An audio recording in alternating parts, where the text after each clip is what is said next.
빛과 생명이 되신 주 예수님, 하늘에 계시다가 우리 안에 당신의 충만을 부어주셔서 감사합니다. 그리스도로 더 넘치게 하여 주시고 믿음 안에서 발견되어지게 하여 주시고 그리스도를 더 얻기 위한 우리들의 인생이 되게 하여 주옵소서.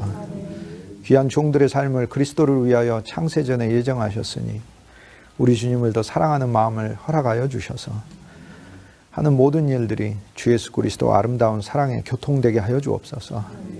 사역에도 축복하시고 가정에도 주께서 부으시는 은혜와 열매 솟아 넘치게 하여 주시고 진행하는 진리의 학업 위에도 우리 주님께서 지혜와 명철 충만하게 하여 주옵소서. 그리스도 예수를 우리에게 더 계시하여 주시되 무엇보다 당신의 이름을 더 붙들게 하셔서 이름 안에 있는 주의 생명으로 더욱더 우리가 적셔지게 하시고 그리스도를 위한 유용한 일꾼들로 어느 곳에서나 세워질 수 있게 하여 주옵소서. 주님의 사랑 안에 하나로 묶게 하셔서 새 예루살렘을 짓는 일에 우리가 동역자가 되게 하여 주시고 우리의 눈을 저 높은 곳을 향하여 저 먼 곳을 향하여 그리스도 예수의 사랑의 품속을 향하여 언제나 향할 수 있도록 주께서 우리를 더 이끌어 주옵소서. 그리스도 예수 아름다우신 당신의 이름, 놀라우신 이름, 영원히 사모할 이름, 이 이름 받들어 간절히 축복하고 기도합니다. 오늘 아침에 우리 온라인 수업을 듣고 있는 분, 러시아 선교사님이 지금 현재 러시아에 계세요. 14년 사역하고 계시는 선교사님이 격려의 메일을 보내주셨어요. 여호수아 강해 때문에 새 힘이 솟는다고 많은 어려움이 있지만 그리스도 안에서 새 힘이 솟는다는 메일을 보내주셔서 저 역시 새 힘을 가지고 오늘 이제 우리 주 예수 그리스도 안에 있는 놀라운 보화들을 함께 탐험하는 일들을 해보려고 합니다. 신학이라는 것은 그리스도를 알아가는 것이 신학이지요. 근데 사람들이 원래 그 구약 시대 때도 그렇고 예수님 오셨는데도 불구하고 예수님 앞에서 예수님께 성경을 시험하거나 예수님께 진리를 시험하려고 하는 게 그게 인간의 본성이거든요. 그런데 예수님을 시험하려고 했던 사람들이 성경을 아는 사람들이고 성경을 세상에서 제일 잘 알았던 사람들이잖아요. 당시에 바리새인들 서기관보다 성경을 더 잘 알았던 사람이 어디 있어요? 없지. 그런데 성경을 정말 많이 아는데 예수님을 시험하더라고요. 저는 이제 그걸 보면서 우리가 단순히 성경을 많이 읽고 본다고 해서 물론 유익입니다. 사실 성경은 이렇게 읽어도 저렇게 읽어도 하나님이 정말 우리에게 은혜를 주시는 사실 신비한 책이에요. 그렇지만 성경이라는 이 하나님의 귀중한 살아있는 말씀은 단계의 책이에요. 어느 단계가 되어서 그 다음 단계 안으로 우리가 들어가지 않으면 주님을 조롱하는 행위를 하게 돼 있어요. 사실 어린아이였을 때는 어떨 때는 버릇없는 모습이 있을 수도 있고 하지만 성장하면서 부모가 자녀에게서 의젓한 모습을 보고 자라난 모습을 보았을 때 그게 큰 기쁨이 되잖아요. 그런 것처럼 하나님의 말씀이 우리가 어린아이였을 때는 한없이 하나님 앞에서 사실 뛰놀고 그래도 기쁘고 좋은 말씀이지만 말씀 안에서 더 성숙으로 나아가는 게 하나님이 원하시는 거 아닌가 이렇게 생각을 해요. 그래서 우리가 신학이라는 게 하나님이 주신 하나의 게임하고도 같다 저는 개인적으로 그렇게 생각을 합니다. 그게 신학의 의미인 것 같아요.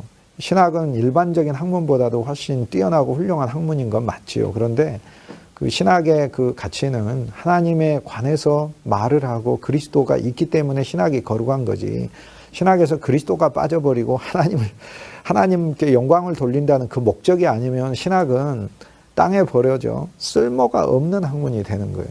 그래서 사실 신학을 그냥 하고 있다고 해서 그것이 영광의 면류관이 결코 될 수가 없어요. 그 신학하는 그 목적, 심지어 신학을 하는 그 목적이 나중에 주의 일을 하기 위한 것이다. 이렇게 하는 것도 좋은 자세이기는 하지만 신학도 자체의 목적이 있는 거예요. 우리가 신학을 공부하는 목적도 어떤 분들을 보면 수단으로 생각하시는 분들이 있어요. 신학을 공부를 해서 사역을 해야지.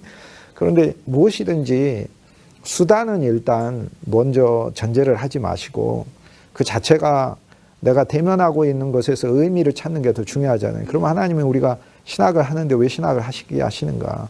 신학 속에 그리스도를 발견하기 위해서 신학을 하게 하는 것이다. 이게 바로 신학의 의미거든요. 실은 신학을 할 때도 또 성경을 읽을 때도 전파하기 위한 목적보다는 내가 그리스도를 그 안에서 더 발견하고 이 그리스도가 내게 더 얻어져서 이것이 내 내적 생명이요, 내 내적인 주님이 주시는 본질이요 실제가 되는 것을 먼저 그것을 전제하고 신학을 공부하고 성경을 읽는 것이, 그것이 주님께서 우리에게 원하시는 성숙한 태도라고 저는 생각합니다. 많은 신학을 공부하는 분들이 있고 또 그런 기관이 있는데, 지금 개인적으로는 하나님이 게임처럼 주셨으니까 공 하나 가지고 수많은 사람들이, 지구 수십억 명이 웃고 울고 그러잖아요. 그 게임 아닙니까? 그런데 그걸 게임이라고 해서 무시하는 표현이 아니고 그걸로 먹고 살고 그걸로 웃고 울고 그러는 거니까, 그 속에서 자기 존재와 의미도 찾고 그러니까 귀하고 좋은 일이고 하나님의 선물인 것이죠. 공이 정말 크면 농구고, 그보다 약간 더 작으면 축구고, 조금 더 작으면 배구고, 사람 아주 재미있게 하더라고요. 그보다 아주 더 작으면 테니스 공이고, 딱딱하게 하면 야구공이 되고, 더 작게 하면 골프공이 돼서 사람은 계속해서 하나님이 주신 타고난 지혜를 가지고 우리가 먹고 살 수 있도록 하나님은 이 많은 게임, 경기라는 것을 주신 것 같아요. 근데 신학도 게임 같아요. 그래서 사실 저는 신학을 이렇게 하든 저렇게 하든 게임이라고 생각을 해요. 노는 거예요. 하나님이 게임하는 거에 대해 뭐라고 하시겠어요? 뭐라고 하진 않는 거죠. 하지만 게임이 전공이 아닌 사람이 일생을 게임으로 시간을 낭비하는 것은, 그것은 한번 생각해 봐야 될 일이 아닌가 싶어요. 그래서 우리가 신학이 게임의 기능을 가지고 있어요. 우리를 재미있게 하고 흥미롭게 하고, 하나님이 우리에게 주신 그 지식들이 정말 이 세상의 어떤 경기와 같은 것들이죠. 그런데 사실 신학은 그 본질적인 목적은 그리스도를 알게 하는 것이라는 거예요. 또 그리스도를 나로 하여금 깨닫게 하는 것이라는 거예요. 여러분이 아는 모든 학문이 또 다 마찬가지인 거죠. 모든 지식의 근원이 되시니까 그리스도가. 그러므로 오늘날에 이제 그 신학이 진정으로 그리스도를 다시 얻고 만나는 일이 돼야 되지 않는가라고 생각을 합니다. 여호수아 23장 지난주에 지도자들에 대해서 이야기를 저희들이 함께 말씀이 주는 교훈들을 살펴보았는데, 한 사람이 천을 쫓으리라 라는 그 말씀이 우리 주 예수 그리스도의 사역을 가리켜요. 이게 지도자가 가져야 될 기본 원칙이에요. 그 한 분이 천을 쫓아요. 우리 안에 있는 내적인 그리스도가 천을 쫓는 거예요. 그렇기 때문에 주님은 이 그리스도와 연합하여 우리는 이러한 지도자로 주님이 성장하기를 원하신다는 것이죠. 그리고 그게 그분의 일이라는 겁니다. 너희에게 있는 23장에서의 경고는 두 가지였지 않습니까? 하나는 이방신이고 하나는 가나안족이에요. 이방신을 쫓아내지 않으면 멸망하고, 가나안족을 쫓지 않으면, 그러니까 이방신과 가나안족이라는 약간 차이가 있죠. 그리고 이방신은 밖에서 섬기고 있는 신들이 안으로 들어오는 것이고, 또 안에 있는 신은 근본적으로 이방신이에요. 그런데 가나안족은 지금 함께 살고 있는 백성들이죠. 이들을 쫓지 않는다면 아름다운 땅에서 멸하리라 이렇게 되어 있는데, 성경의 아름다운 땅, 그 모든 것의 실제가 뭡니까? 예수 그리스도 아닙니까? 골로새서 3장 11절에 Christ is everything. 그리스도는 모든 것이요, 만유이시거든요. 근데 아름다운 땅에서 너희가 멸망하리라. 그 멸망하기 전에는 사중에 고통을 겪게 되는 것이죠. 올무와 구덩이, 구멍과 채찍과 가시라는 사중의 고통을 겪고 아름다운 땅에서 멸망하리라. 근데 그게 되게 감사한 말씀 같아요. 이게 바로 지도자가 사역하는 원칙을 알려주는 말씀 같아요.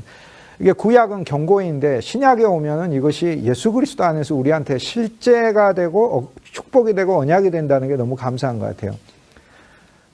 그러면 아름다운 땅에서 너희가 멸망하리라. 가나안족을 내쫓지 않으면 너희가 가나안족이나 마찬가지니까 멸망하리라. 그럼 뭐만 남죠? 아름다운 땅만 남더라고요.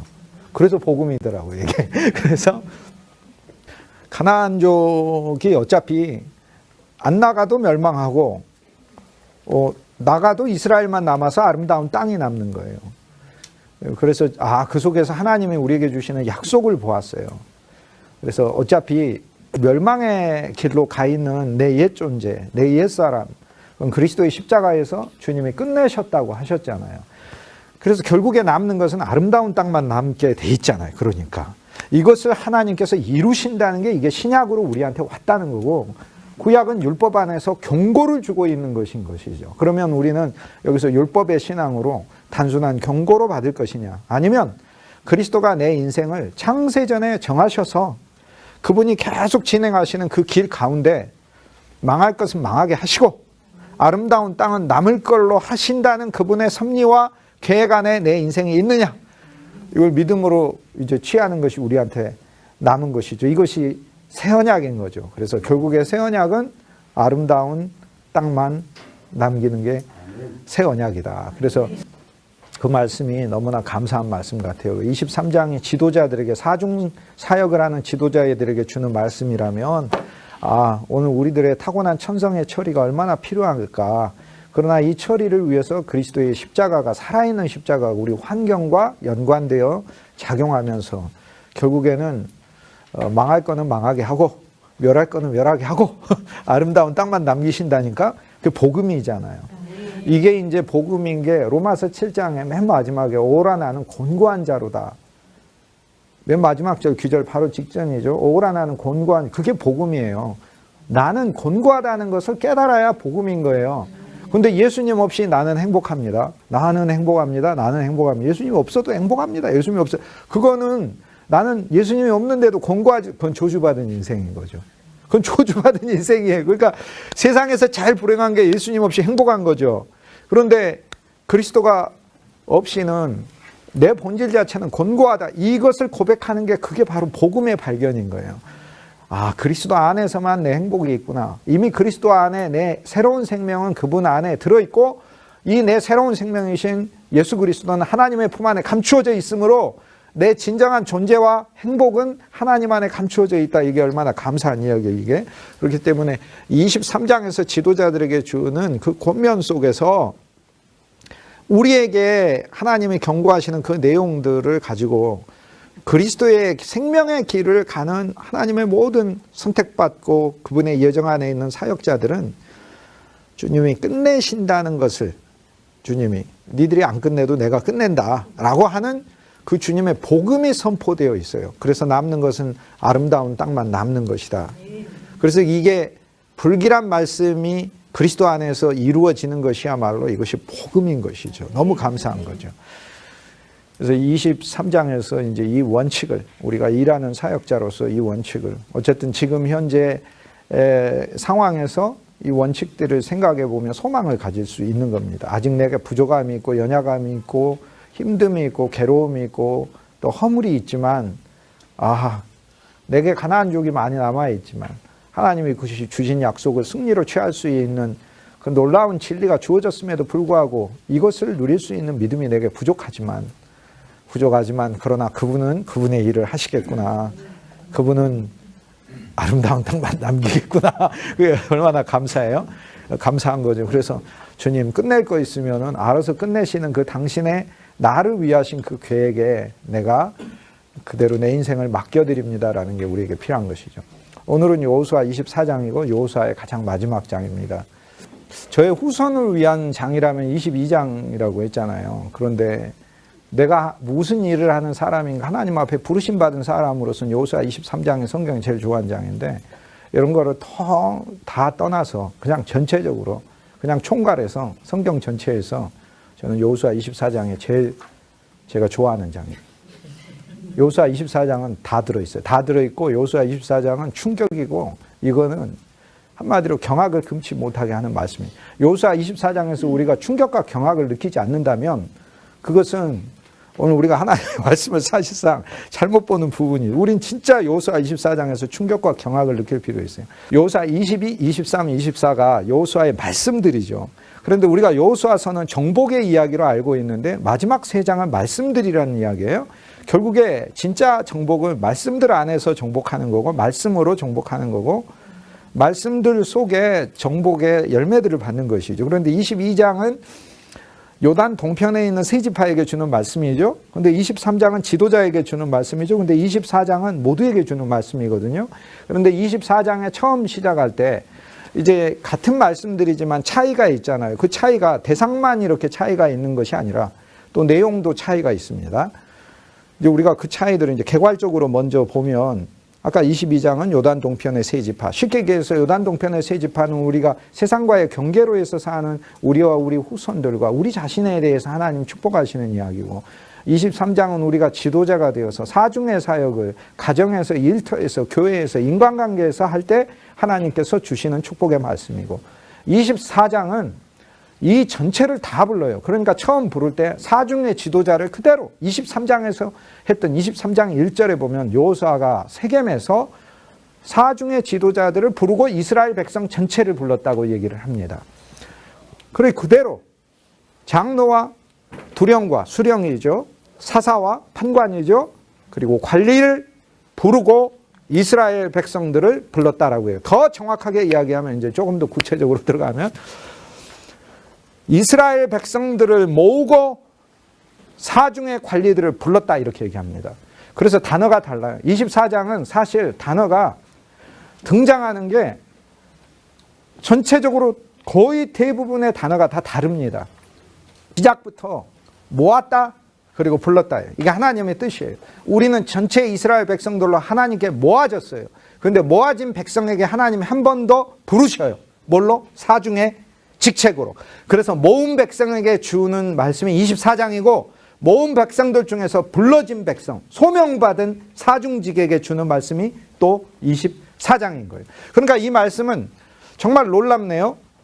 이 말씀과 사실 궤를 같이 하는 거는 예수님 마태복음 맨 마지막에 하신 말씀하고 같아요. 너희는 가서 모든 족속으로 제자를 삼아 이렇게 되는 거예요. 처음에 제자는 일부였어요. 일부.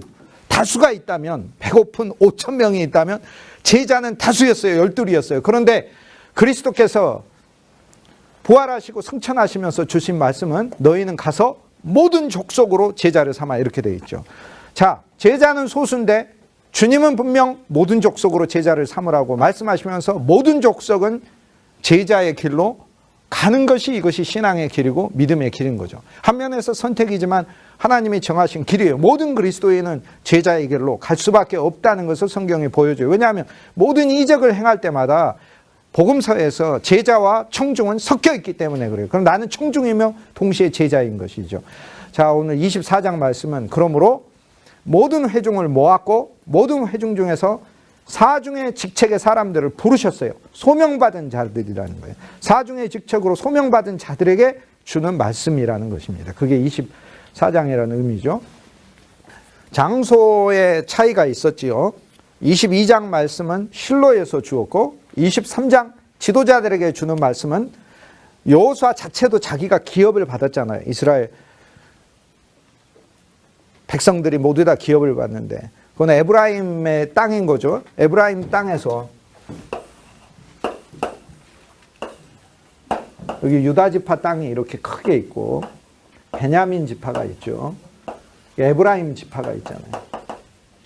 므낫세 지파가 있고 단 지파가 땅이 있고 이 에브라임 지파 땅에 timnat 세라라고 하는 곳에 거기에서 여호수아가 이스라엘 백성들을 불러서 준 말씀이고 24장 말씀은 세겜에 불러서 준 말씀이죠. 세겜은 므낫세하고 에브라임 중간 경계에 있어요. 그리고 이스라엘 단에서 저 브엘세바까지 전체의 중심이 바로 세겜입니다. 세겜. 세겜에서 준 말씀이죠. 그래서 장소의 차이가 있어요. 세겜에서 24장 말씀을 준 이유와 그리고 이곳에서 언약을 세웠기 때문에 이 언약을 여호수아의 세겜 언약을 부르는데 그 의미도 이제 잠시 후에 살펴볼 것입니다. 근데 그 내용이 그러면 장별로 22, 23, 24가 내용이 어떻게 다르냐면 22장에서는 요단 동편으로 가는데 축복만 하셔요. 불길한 말씀 없어요. 이게 그리스도의 마음을 알 수 있어요. 주님은요, 우리와 우리 자손들이, 우리 믿음의 자녀들이 이 땅에서 살면서 주님 불길한 얘기 안 하셔요. 진짜 축복하셔요. 그거를 정말 알 필요가 있어요. 믿음의 자손들이 어떤 마음과 어떤 믿음을 가지고 살아야 되는 주님이 축복하시고 내보내시는 거예요. 세상에서 우리들이 어떤 일을 할 땐 잘 되기를 바라고 안 되면 어떡하나 하서 막 잘 되게 해달라고 막 손이 발이 되도록 이렇게 빌고 이것을 그리스도께서 끝내버리셨어요. 아예 그냥 선고했어요. 난 내가 언약으로 너를 잘되게 하고 축복하게 하고 모든 악을 선으로 바꾸겠다. 이게 그리스도 예수 안에서 내가 너한테 준 인생의 운명이다. 요단 동편에 있는 자들에게 세상과의 경계에서 사는 오늘 우리들에게 하나님이 주신 말씀은, 그러므로 모든 믿는 자들이 이 땅 안에서 비즈니스를 하든 사업을 하든 가져야 될 믿음은 뭐냐면, 하나님이 진실로 우리를 축복하시고 복되게 하신다는 믿음을 갖고 일해야 하는 거지, 잘 될까 안 될까 이런 것 자체가 아니라는 거예요. 그건 아직 여호수아 22장에 여호수아의 마음과 진심을 모르는 이야기와 같아요. 세상의 부모도 자식이 나가서 예를 들어서 시험을 보러 간다 그러면 부모가 빵점이나 맞아버려라 이렇게 생각하는 부모가 어디가 있어요. 아침에 대들었다고 빵점 맞고 와야 되는데 이렇게 생각하는 부모가 어디 있어요. 네가 원하는 대학 다 떨어져 버려라, 그래야 정신 차려, 뭐 이렇게 생각하지 않는다고요. 그런데 하물며 우리 하나님께서 당신의 백성들이 요단 동편에 사는데 왜 축복하지 않으셔? 그래서 22장엔 불길한 말씀이 없어요. 다 축복만 있지. 이것이 세상 안에서 사는 자들에 대한 하나님의 믿음의 사람들에 대한 세상에서 그들의 과업과 직업과 여러 가지 일들을 수행하는 자들에 대한 하나님의 마음이에요. 정말로 축복하셔요. 그러니까 그 믿음을 가지고 우리 자녀들이 살아야 하는 거예요. 하나님이 나를 진실로. 그런데 23장에 오면 내용이 불길한 말씀이 나오고, 그럼 대상이 누구예요? 지도자들이죠. 그렇기 때문에 근데 이 지도자들의 일부만 가리키는 게 아니고 24장에 오니까 이스라엘 전체를 모으고 지도자들을 불렀다 이렇게 말씀하셔서, 이스라엘 전체를 지도자로 불렀다라는 말씀과 사실 그렇게 풀이해도, 원문을 그렇게 풀이해도 사실 상관없는 그런 틀리지 않은 이 풀이다, 해석이다 이렇게 말을 할 수 있어요. 이스라엘 전체를 불러서 지도자로 세웠다 이렇게 해석해도 되는 말씀이에요. 이스라엘을 모아서 그들을 두고 그들 가운데 내 관리들을 불렀다라고 하는 말씀은 이스라엘 전체를 내 관리로 불렀다라는 말씀이고, 이 말씀이 바로 마태복음 가장 마지막에 모든 족속을 제자로 삼으라 라고 하는 그리스도의 말씀과 괴를 같이 한다는 이야기예요. 그러므로 23장에서 사실 이 지도자들은 일부만 이야기하는 게 전체를, 그래서 지도자의 신앙에 있어서 주님은 축복하시면서 동시에 경계와 경고의 말씀을 23장에서 우리가 준 거를 보았죠. 무엇을 유의해야 될지 보았죠. 그런데 24장에 오게 되면 모든 사람에게 주는데, 여기에 보면은 주는 그 내용들이 훨씬 더 방향이 달라지게 됩니다. 이제 24장에 오게 되면 섬김에 대해서 말씀하고 계세요. 여호와를 섬기라. 여호와를 섬기라라고 하는. 단순히 믿으라가 아니라 이제는 섬기라 이고, 그리고 여호와를 택하라. 여호와를 택하라이고, 거기서 하나 더 나아가면 너희 마음속에 있는 우상을 제하라 라고 얘기를 해요. 이것이 바로 24장에 온 말씀의 차이예요. 그 전에는 바깥에 신상을 제하라, 여호와와 가까이 하라 이런 것이었다면, 그리고 22장에서는 축복해 주시는데 단 하나 권면은 있어요. 너희가 받은 것을 형제와 나누라 라고 22장에서 요단 동편에 있는 세 지파에게는 이야기하지만 24장에 있어서는 너희 마음 안에 있는, 너희 안에 있는 우상을 제하라. 너희 안에라는 그 히브리어 단어가 이 케렙이라는 단어인데요. 너희 안에, 이 안에 케렙이라는 단어는 마음을 가리켜요. 그러니까 너희 마음에 있는 우상을 제하라 라고 이제 내용이 훨씬 더 점점 더 세밀해진다라는 게 24장에서 볼 수 있는 거예요. 24장은요, 여호수아가 이스라엘 백성들을 불러서 전체 이스라엘 백성들과 사중직의 지도자들을 불러서 주는 말씀이 있습니다. 그 말씀이 있고, 그 말씀에 이어서 삼중으로 대답을 주고받아요. 삼중의 대답 주고받기가 우리가 어디서 많이 본 건데, 마태복음에 보니까 예수님을 3번 부인하더니 예수님이 오셔서 네가 나를 3번 사랑하느냐? 삼중의 예수님의 회복이 또 있네요. 여호수아 24장에 우리의 여호수아 예수께서 이스라엘 백성들에게 정확하게 3번 물어보셔요. 여호와를 섬기겠느냐? 그리고 여호와를 섬긴다고 그래요. 또 물어보셔요. 여호와를 섬기겠느냐? 그리고 여호와를 섬기겠다고요. 또 3번째 또 물어보셔요. 여호와를 섬기겠느냐? 그래서 여호와를 섬기겠다고 대답을 합니다. 이 후반부의 대답, 3번의 질문과 3번의 대답에 들어있는 영적인 의미가 있어요. 그 영적인 의미, 삼중의 이야기를 통해서 이 여호수아, 즉 예수께서 오늘 우리들에게 살아있는 구주로서 우리 심령에 오신 새로운 생명으로서 그분께서 세우고자 하시는 뜻이 무엇인지 우리가 그 말씀들을 통해 볼 거고, 그 다음 여호수아와 이스라엘 백성들이 언약을 세웁니다. 이 장소는 세겜에서 일어난 일이죠. 세겜, 이스라엘의 한 중심이죠. 24장은 세겜이죠. 세겜은 여기 보면 마치 이스라엘의 여기 중앙이 산지거든요. 이게 중앙이 산지, 이쪽 바닷가에는 이게 낮은 곳이에요. 그래서 평야라고 부릅니다. 해안 평야, 중앙의 산지, 요단강에서 저 아래 염해, 소금바다까지는 여기 골짜기예요. 그래서 이 한 중심은 여기는 골짜기, 다시 이쪽은 요단 동편에 있는 산지들이에요. 그러니까 땅이 이렇게 된 것이죠. 그런데 이 산지들에서 한 중심, 위에서 이 아래 가나안 땅의 한 중심이 세겜인 것이죠. 세겜에 모아서 24장 말씀이 진행이 됩니다. 그래서 이 세겜에서 언약을 세우는데 이를 세겜 언약이라고 부르는 거죠. 근데 언약을 세우는데 그냥 세우지를 않고 언약을 세우면서 이스라엘 백성들과 세웠던 언약의 말씀, 이 과정 속에서 말씀을 율법책에다 기록, 율법책이 있는데 율법책에다가 기록을 해요. 기록을 한 다음에 이스라엘을 위한 율례와 법도를 세웠다고 이야기를 하고, 그 다음 이것을 위에 돌을 세웠다고 이야기를 해요. 그 다음 돌을 그냥 세운 게 아니라 돌을 상수리 나무 아래다 뒀다, 또 이렇게 이야기를 합니다. 그리고 상수리 나무 아래다 두어서 이것이 이스라엘 백성에게 증거가 되리라 라고 얘기를 해요. 사실 이 모든 항목들도 그리스도 예수입니다. 그런데 이것이 어떻게 적용되는가도 24장에서 보도록 하겠습니다. 24장에서 여호수아는 그 이야기들을 하면서 이제 먼저 세겜에 불렀죠. 세겜에 부른 24장에 세겜에서 불러서 세겜의 언약을 하나님께서 우리에게 알게 하는데, 세겜이라는 말은 어깨라는 말, 어깨는 이제 표면적인 이 뜻이고 어깨가 주는 의미는 강력함이에요. 하나님의 권능과 능력을 뜻하는 거예요. 그래서 이스라엘 백성들을 세겜에 불렀다고 하는 것은 하나님의 어깨 위에 태운 자들이고 하나님의 능력으로 사는 자들이라는 의미예요. 그런데 이 세겜이 문자적인 세겜의 지역의 의미만 있는 게 아니에요. 하나님의 아브라함을 70세에 부르셔서 약속의 땅으로 아브라함이 오게 되죠. 오게 돼서 창세기 12장의 6절에 보면 5절 이후 아브라함이 그 땅에 와서 들어와서 아브라함이 처음으로 장막을 세우고 제단을 세운 곳이 세겜이에요. 그 약속의 땅을 받고 아브라함이 저기 갈대아 우리에서 여행해서 들어와서 처음으로 아브라함이 여호와 하나님께 제단을 세운 곳이 바로 세겜이에요. 저 세겜은 그러므로 족장들에게 있어서 신앙의 기원이요 출발지요 아브라함의 약속의 첫 근거지다, 이렇게 얘기를 할 수 있어요.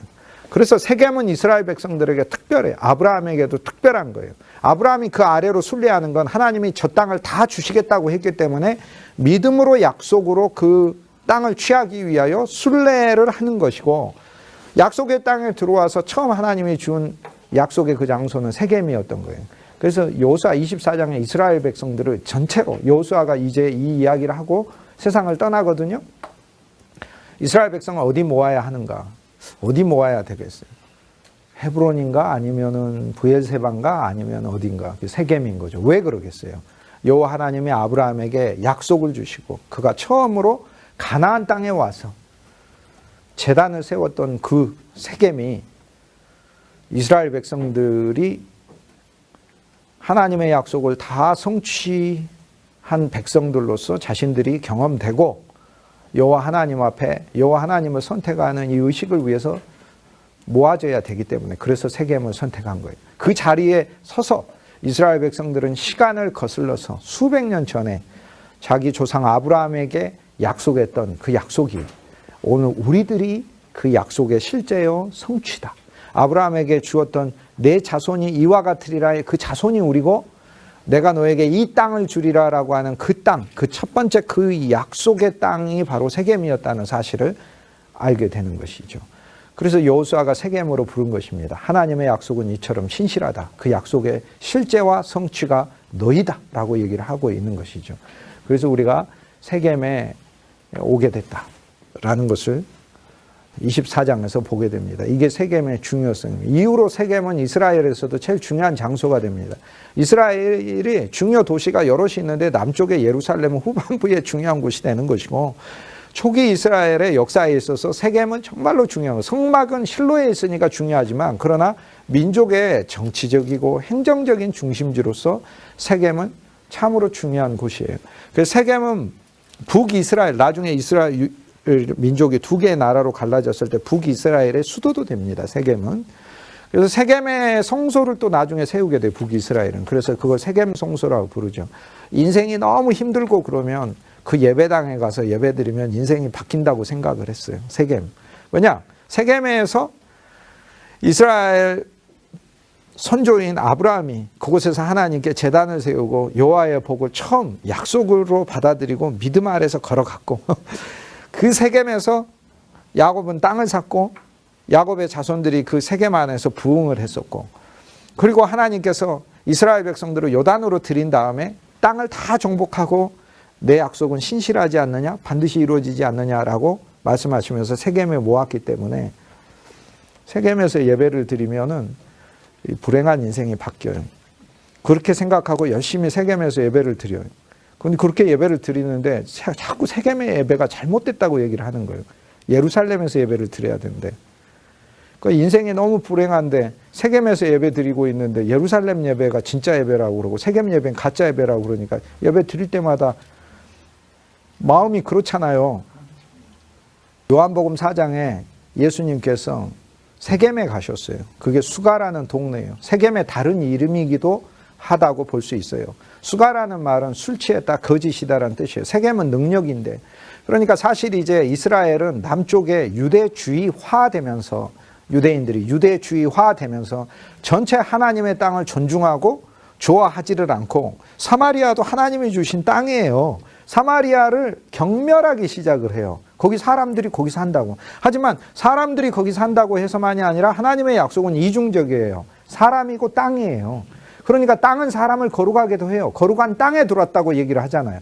거룩한 사람이 땅에 가면 옛 율법에서는 율법이 연약하니까 그 부정한 땅에 의해서 내가 부정해지는 거고, 하나님의 생명의 실제가 있으면은 독을 마셔도 해함을 받지 아니하는 거지. 독사에 물리지 않는. 그러니까 거룩한 사람이 부정한 땅에 가면 그 땅이 거룩해지는 것이고, 부정한 사람이 거룩한 땅에 가면 거룩한 자가 되는 것이죠. 그래 하나님은 땅과 사람을 약속으로 주었잖아요. 그러면 비록 사마리아에 사는 사람들이 전에 막 이제 혈종도 섞이고, 혈족도 여기저기 단일 혈족이 아니고 섞이고, 뭐 시리아 사람도 있고 이방인도 있고, 그렇다 하더라도 그 땅은 하나님이 주신 땅. 그런데 왜 유대가 무시를 해? 사마리아에는. 왜 사마리아 예배를, 예루살렘 중심의 예배, 종교 예배가 먼저 우선적으로는 하나님이 정하신 옛 언약에서의 예배니까 그렇게 생각하고 공격을 했던 것이죠. 비난을 했던 것이지. 그런데 어쨌든 남편이 전에 5이나 있었던 이 여인은 자기의 인생에 진짜 행복을 얻기 위해서는 하나님께 예배하는 방법밖에 없는데 그 예배조차도 잘못됐다고 하니까 심각한 거 아니에요. 그런데 어느 날 이 여인에게 예수 그리스도가 오신 거 아닙니까?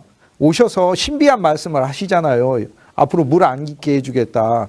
영원히 목마르지 않는 물을 주겠다. 내가 누군지 아느냐 이런 얘기 하시고, 그러니까 물을 주십시오. 그러니까 네 남편 데려오라고 그러고, 전 남편이 없는데요 라고. 맞아, 너 전에 5 남편이 있었으나 지금 있는 자들은 말씀하시는 거예요. 그래서 이 선지자네. 내가 보니 선지자로서이다. 인생의 가장 궁금한 문제, 전체 모든 사마리아인이 가장 궁금한 문제, 내 인생을 바꿀 수 있는 하나님께 예배드리는 이 문제, 이분이 답을 줄 수 있을 것 같다 라고 물어본 거죠. 어디서 예배 드려요? 그랬더니 이곳에서도 아니고 저곳에서도 아니고 영과 실제로 예배할 때가 오나니 지금이라. 지금 나다. 나를 얻은 자가 장소를 얻은 거요. 나를 얻은 자가 때를 얻은 것이다. 내가 때고 내가 장소이고 내가 실제이다 라고 얘기하신 거잖아요. 예수님이 내가 바로 네 인생을 바꿀 수 있는 행복의 근원이고 과정이고 내가 모든 그 좋은 항목들이다 이렇게 얘기를 하신 거예요. 어쨌든 이 세겜에서 이 언약이 이제 세워지게 되는데요.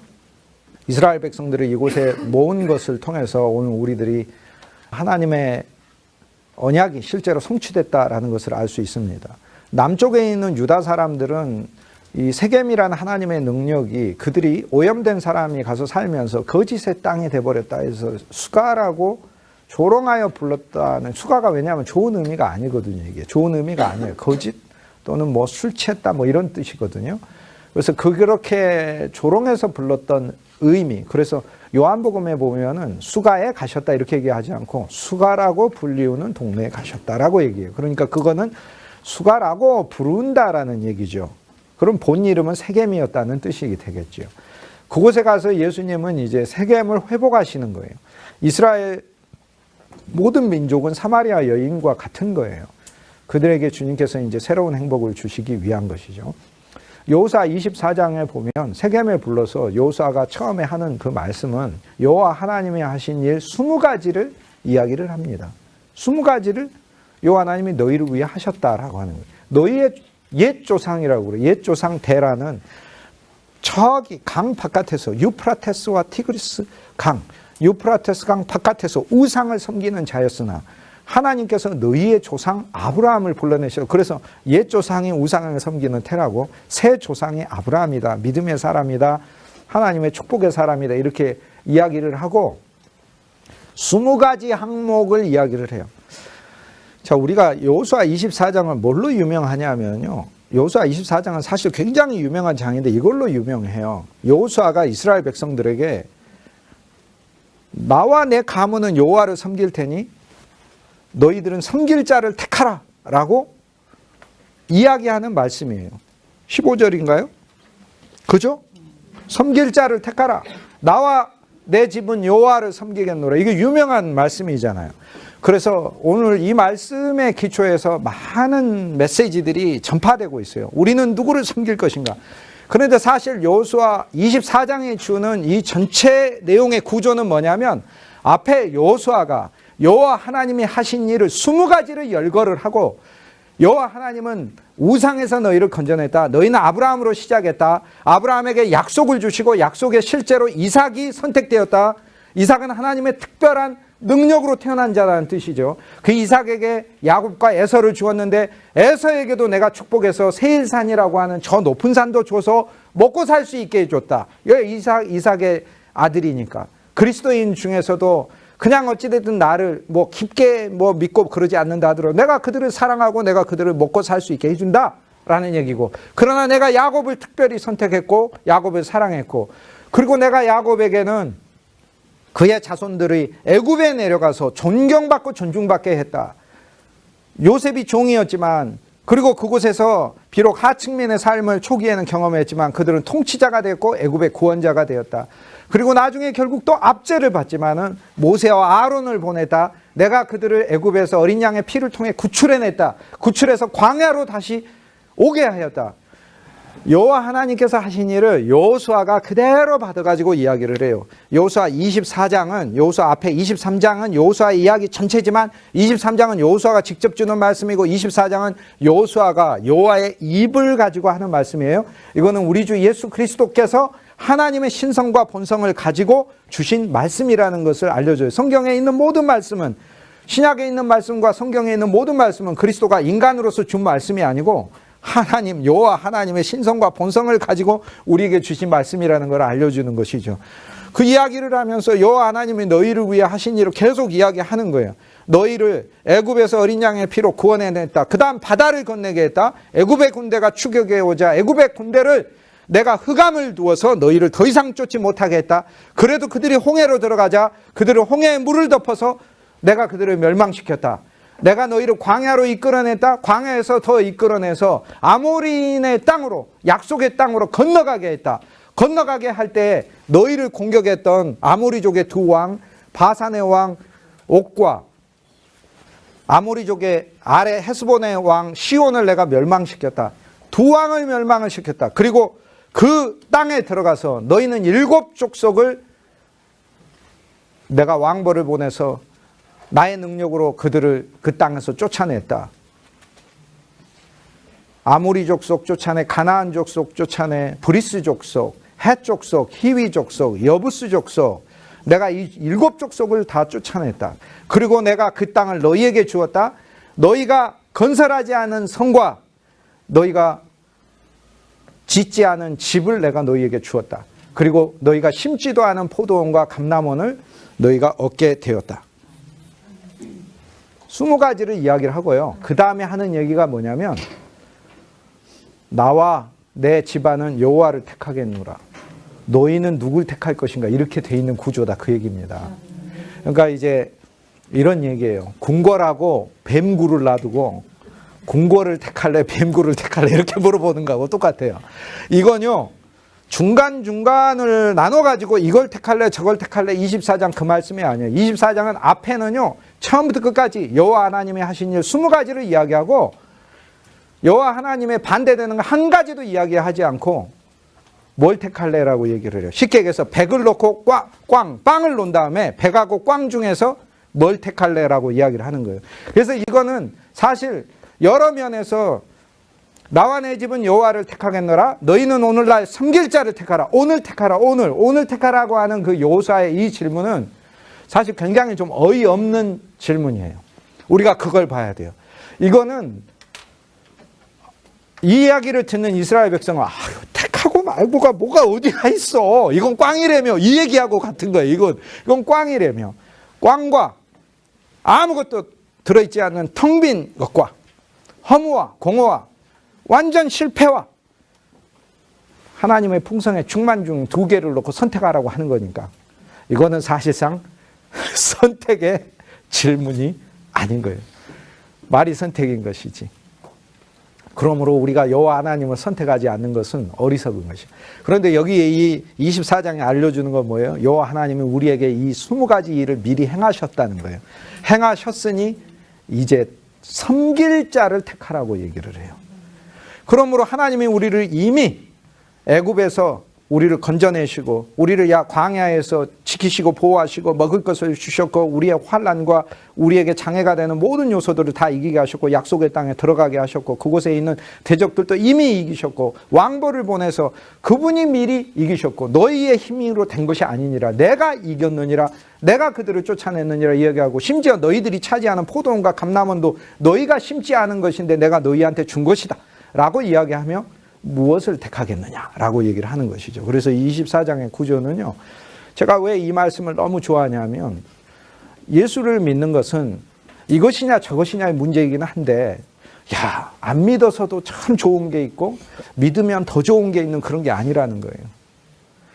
꽝하고 모든 풍성하고 둘 중에 하나의 문제예요. 이게 예수 믿는 거예요. 그러니까 우리가 예수를 믿었다는 사실은 만약에 안 믿었으면 내 인생이 어떻게 됐을까를 가정해보면 그것은 뱀굴이요 꽝이요 제로인 거예요.